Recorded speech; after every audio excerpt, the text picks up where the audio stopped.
दोस्तों आपने हमेशा मेरे वीडियोस में सुना होगा कि मैं आप लोगों को बताता हूं कि आजकल के ज़माने में लोगों में जितनी भी बीमारियां हैं उनमें से 50% बीमारियां लोगों के खराब रहन सहन यानी कि जीवन शैली के परिवर्तन और खान पान के परिवर्तन के कारण लोगों में उत्पन्न हुई हैं। उन्हीं में से एक बीमारी होती है दोस्तों कब्ज। मैंने अपनी क्लिनिकल प्रैक्टिस में यह अनुभव किया है दोस्तों कि आज के ज़माने में जितने भी पेशेंट मेरे पास आते हैं उनमें हर घर में लगभग 2 से 3 मरीज ऐसे होते हैं जिनको कि कब्ज की प्रॉब्लम होती है। तो ये कब्ज होती क्या है?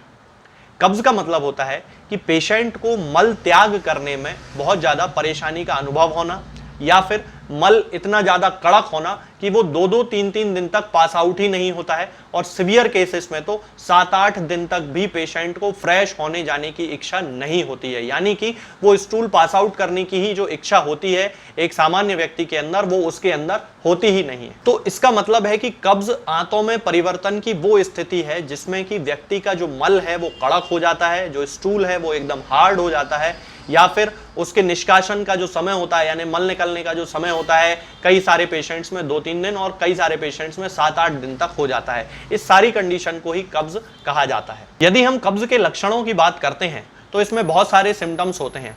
सबसे पहला सिम्टम होता है जो कि मैंने अभी आपको बताया कि पेशेंट को फ्रेश होने की इच्छा ही नहीं होती है, उसको मल पास आउट करने की यानी स्टूल पास आउट करने की बिल्कुल इच्छा नहीं होती है। दूसरा सिम्टम होता है कि जब वो पास आउट करने के लिए जाता है यानी कि जब वो लैट्रिन करने जाता है तो उसकी जो लैट्रिन होती है वो बहुत कड़क होती है, बहुत हार्ड होती है। होम्योपैथी में तो अलग अलग सिम्टम्स होते हैं। कुछ मरीज ऐसे होते हैं जिनकी जो लैट्रिन होती है वो एकदम बॉल जैसी होती है। कुछ मेडिसिन में कुछ ऐसे पेशेंट होते हैं जिनमें पेशेंट की जो लैट्रिन होती है वो बकरी की लैट्रिन के जैसी होती है, छोटी छोटी बॉल्स के रूप में होती है। तो होम्योपैथी में तो इतनी सारी मेडिसिन हैं जिनमें कब्ज के अलग अलग सिम्टम देखने को मिलते हैं।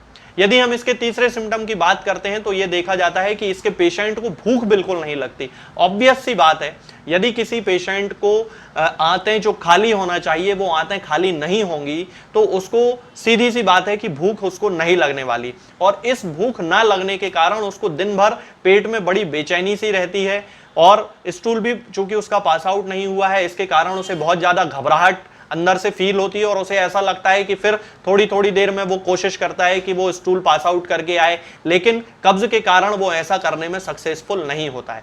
इसके अलावा चूंकि उनमें इंडाइजेशन भी है तो उनके मुंह में अजीब सा कड़वा मटमैला सा स्वाद रहता है। जीभ यदि इन पेशेंट्स की देखेंगे तो अलग अलग कलर की जीभ देखने को मिलती है। जिन लोगों को बहुत ज्यादा प्रॉब्लम होती है और जिन लोगों को लिवर उसके साथ एसोसिएटेड होता है इंडाइजेशन के साथ, उन लोगों की जो जीभ होती है वो येलोइश टिंज लिए होती है, कई बार तो डार्क ब्राउन कलर की जीभ पे कोटिंग जम जाती है। तो ये इंडाइजेशन और कब्ज के कारण ही होता है। इसके अलावा कई लोगों की जीभ पे सफेद कलर की कोटिंग जम जाती है। बहुत सारे ऐसे पेशेंट होते हैं जिनके मुंह से बहुत ज्यादा बदबू आती है। ये सब इंडाइजेशन के कारण होता है और कब्ज के कारण होता है। तो अब सबसे प्रमुख क्वेश्चन दोस्तों ये उठता है कि आखिर लोगों में ये कब्ज क्यों होती है? तो दोस्तों इसके बहुत सारे कारण हो सकते हैं और सबसे पहला कारण होता है कि हमारे खाने में फाइबर्स की कमी होती है।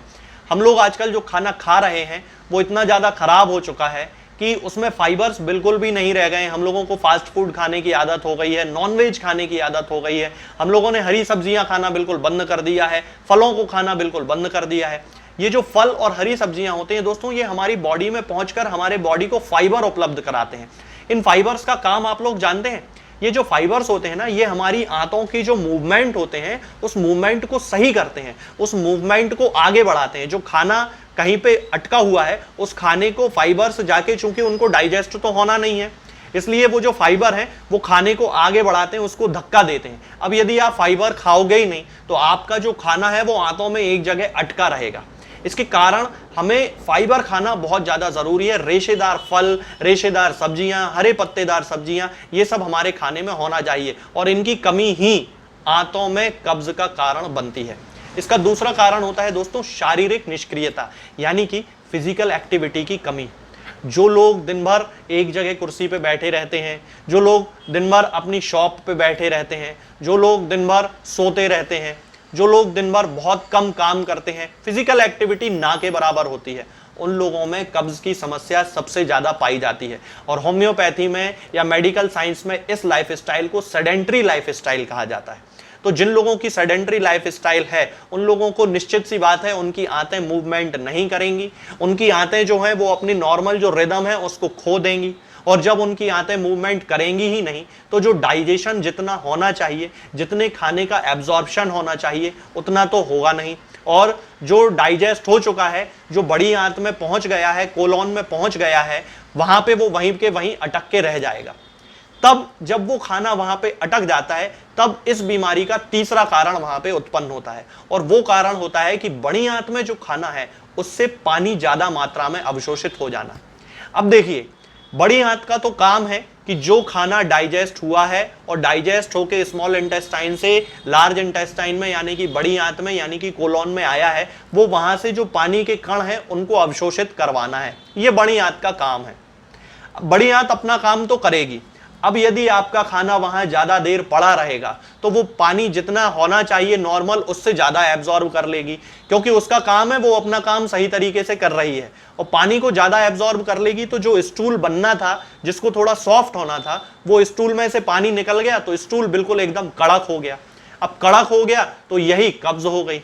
जैसा कि मैंने अभी आपको सिम्टम बताया था कि इसका एक सिम्टम होता है कि लोगों को पास आउट करने में, स्टूल पास आउट करने में बहुत ज्यादा प्रेशर लगाना पड़ता है। ये प्रेशर क्यों लगाना पड़ता है? क्योंकि उनका जो मल है उसमें पानी ही नहीं बचा, मल एकदम सूख गया है। मैंने अभी बोला था कि बॉल के जैसा मल हो जाता है। बहुत सारे ऐसे पेशेंट होते हैं, ब्राइनिया का पेशेंट होता है, हार्ड बॉल के रूप में उसका स्टूल हो जाता है। क्यों होता है? क्योंकि वो पानी नहीं पी पा रहा है, इसके कारण। और जितना पानी वो पी रहा है वो पानी स्टूल के साथ जो मिल रहा है वो बड़ी आंत उसको एब्जॉर्ब कर लेती है, क्योंकि उसका काम है एब्जॉर्ब करना। तो ये एक इसका तीसरा कारण होता है। इसके अलावा दोस्तों इसका चौथा कारण होता है बहुत सारी दवाइयों का उपयोग करना। आजकल के जो व्यक्ति हैं वो किसी ना किसी रूप में कोई ना कोई केमिकल युक्त दवा खा रहे हैं, चाहे वो बीपी की दवा खा रहे हो, चाहे वो डायबिटीज की दवा खा रहे हो, चाहे वो दर्द निवारक दवाएं खा रहे हो। और दर्द निवारक दवाएं खाने का तो भारत में एक क्रेज है लोगों के मन में कि उनको थोड़ा सा भी सिर दुखता है और उन्होंने जल्दी से दर्द निवारक दवा खा ली, उनको थोड़ी सी भी नींद नहीं आई और उन्होंने जल्दी से जाके एक टैबलेट खा ली एंटेक्स करके। सबके घरों में एंटेक्स आजकल बड़ी अवेलेबल है, एंटेक्स 0.25 वो अपने घर पे रखते हैं और उसकी एक जो टैबलेट है एल्प्राजोलम वो खा लेते हैं और उनको बड़ी अच्छे से नींद आ जाती है। तो आप जानते हैं ये जो दवाएं आप खाते हैं ये आपकी आंतों में जाके आंतों की गति को कम कर देती है, और जैसा मैंने आपको अभी बताया था कि आंतों की गति कम होने से ही कब्ज होती है। तो इनडायरेक्टली आप अपने शरीर में ये जो दर्द निवारक दवाएं हैं, ये जो नींद आने वाली दवाएं हैं, ये जो खांसी की दवाएं हैं, खांसी की जो दवा होती है ना दोस्तों जिसमें कोडीन मिला होता है, कोडीन सल्फेट, कोडेक्स नाम की एक मेडिसिन आती है जिसमें कोडीन सल्फेट मिला है, ये कोडीन सल्फेट आपकी बॉडी में जाके आपकी आंतों के मूवमेंट को बिल्कुल खत्म कर देती है और उसके कारण आपको कब्ज हो जाती है। आप लोगों ने देखा होगा जिन लोगों को खांसी की प्रॉब्लम होती है वो खांसी के लिए उन्होंने कोडीन सल्फेट की टैबलेट खाई और इधर 2 दिन बाद उनको कब्ज की समस्या होना शुरू हो जाती है। तो ये जितनी जो दवाइयां होती हैं ये जाके हमारी आंतों को बिल्कुल कमजोर बना देती हैं, आंतों के मूवमेंट को कम कर देती हैं, और ये कब्ज होने का चौथा कारण होता है। इसके अलावा दोस्तों एक और रीजन कब्ज होने का होता है कि कुछ लोगों को डेयरी प्रोडक्ट्स सूट नहीं करते हैं, यानी कि वो पनीर खाते हैं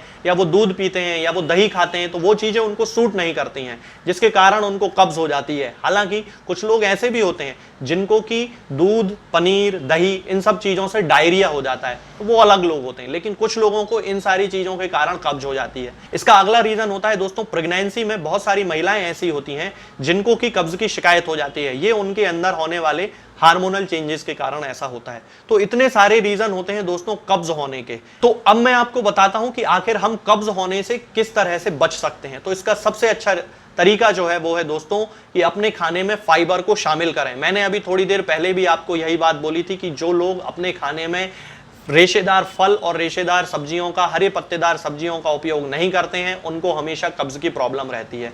दूसरा तरीका है दोस्तों कि मैदा जो वाले पदार्थ होते हैं, यानी कि नूडल्स हो गए आपके या तंदूरी रोटी वगैरह, ये जो तंदूर से बने हुए मैदा के बने हुए जो खाने के आइटम्स होते हैं, फूड आइटम्स होते हैं, उनसे आपको बहुत ज्यादा बचना है, क्योंकि ये मैदा जाके आपके शरीर में, आपकी आंतों में चिपक जाता है और वहां पर आंतों का मूवमेंट बिल्कुल खत्म हो जाता है। इसके कारण आपको इनसे भी बचना है। तीसरा इसका रीजन होता है दोस्तों कब्ज से बचने का और कब्ज को ठीक करने का कि अपने शरीर की फिजिकल एक्टिविटी को बढ़ाना है। जो लोग अपने शरीर को फिट रखते हैं, जो लोग नियमित रूप से वॉकिंग करते हैं, रनिंग करते हैं, एक्सरसाइज करते हैं और डांसिंग करते हैं, उन लोगों में आंतों का जो मूवमेंट होता है वो हमेशा बिल्कुल सही चलता रहता है। उन लोगों को कभी भी कब्ज की प्रॉब्लम नहीं होती।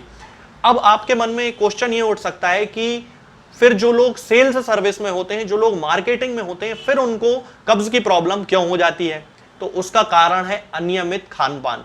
जो लोग सेल्स में होते हैं, जो लोग मार्केटिंग में होते हैं, वो कभी 9 बजे खाना खाते हैं दिन में, कभी 4 बजे खाना खाते हैं, कभी रात को 10 बजे खाना खाते हैं और कभी रात को 2 बजे खाना खाते हैं।